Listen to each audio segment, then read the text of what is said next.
የአሜሪካ ወታደራዊ መንግስት በአንድ ወቅት በገዛ ወገኖቹ ላይ የሽብር ጥቃት አድርሶ ለሽብር ጥቃቱም ኩባን ተጠያቂ አድርጎ ከኩባ ጋር ወደ ጦርነት ለመግባት እንደ ምክንያት የሚታይለትን እቅድ አዘጋጅቶ ነበር።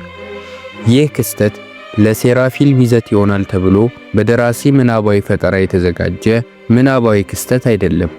ክስተቱ ኦፕሬሽን ኖርዙስ በመባል የሚታወቅ በገዛ ዜጋ ላይ የሽብር ጥቃት ለማድረስ የተሸረበ እውነተኛ ሴራ ነው። ይህ እቅድ በወቅቱ የአሜሪካ ፕሬዝዳንት የነበሩትን ጆን ኤፍ ኬኔዲን እጅግ ያስደነገጠ ነበር። ሰላም ውድ ተመልካቾቻችን፣ አስደናቂ የዓለም እውነታዎችን ወደምናይበት የተረክ ፕሮግራም እንኳን ደህና መጣችሁ። በዛሬው የተረክ ቆይታችን የአሜሪካ ወታደራዊ እቅድ አካል የሆነውን የኦፕሬሽን ኖርዙስ ታሪክ እናያለን።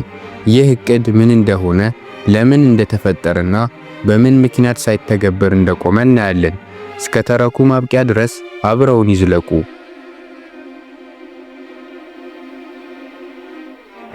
ይህ ሲሆን ዓመቱ እንደ አውሮፓውያን አቆጣጠር 1962 ነበር።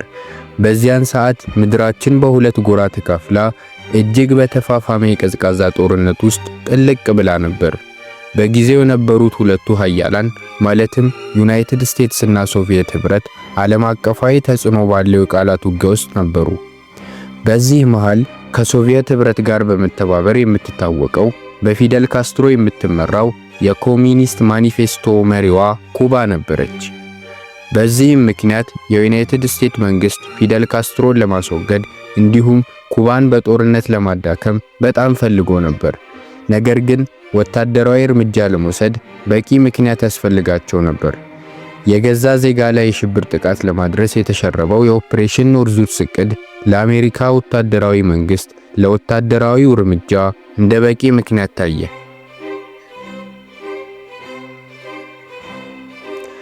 ኦፕሬሽን ኖርዙስ እንደ አውሮፓውያን አቆጣጠር በ1962 በዩናይትድ ስቴትስ የጦር ሚኒስቴር ውስጥ በሚገኙ ጄኔራሎች የቀረበ ሐሳብ ነበር። ሐሳባቸውም በአሜሪካ ምድር ላይ የውሸት የአሸባሪዎች ጥቃት በማድረስ አያይዞም ለጥቃቱ ኩባን ተጠያቂ በማድረግ ኩባ ላይ ወረራ ለማድረግና ፊደል ካስትሮን ለማስወገድ ነበር። በዝርዝር ያቀዱት እቅድ እንዲህ ነበር።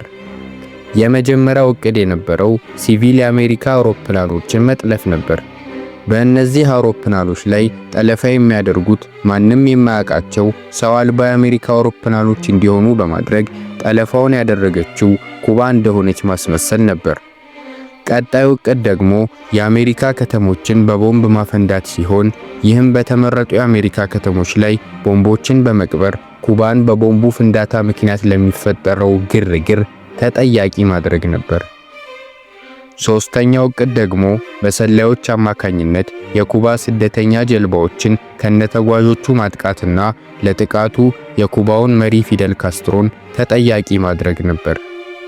የመጨረሻው እቅድ ደግሞ የሐሰት የቀብር ስነ ስርዓቶችን በማዘጋጀትና የህዝብን ቁጣ በመቀስቀስ የአሜሪካ ህዝብ ለኩባው ወረራ በቂ ምክንያት እንዲያገኝ ነበር። ጄኔራሎቹ ይህን እቅድ የማዘጋጀታቸው ዓላማ ግልጽ ነበር። እሱም ከኩባ ጋር ለሚደረገው ጦርነት የአሜሪካን ህዝብ ይሁንታ ለማግኘት ነበር። የጦር ጄኔራሎች ይህን እቅድ ለፕሬዝዳንት ጆን ኤፍ ኬኔዲ ባቀረቡበት ሰዓት ኬኔዲ ወዲያው ነበር ውድቅ ያደረገው።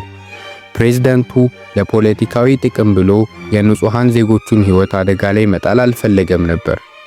አብዛኞቹ ከፍተኛ ባለስልጣናት እቅዱን ከመደገፋቸው ጋር ፕሬዝዳንቱ ይህን ክፋት የተሞላበት የሴራ እቅድ ውድቅ ባያደርግ ኖሮ ይህ ሐሳብ እውን ለመሆን በጣም የቀረበ እንደነበር በግልጽ ያሳያል።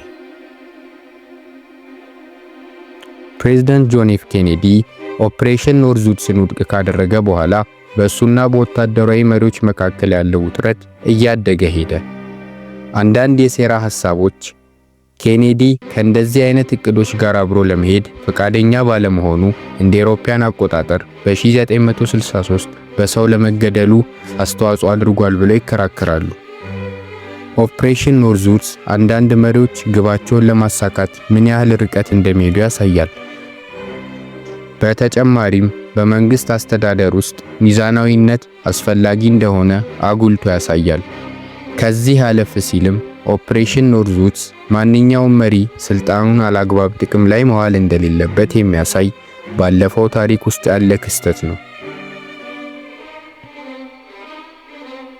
እነሆ ስለ ኦፕሬሽን ኖርዙትስ ያቀረብንላችሁ ተረክ ይህን ይመስል ነበር።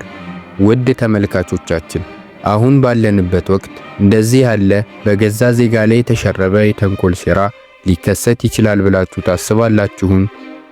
ሐሳባችሁን ኮሜንት ስር ያካፍሉን።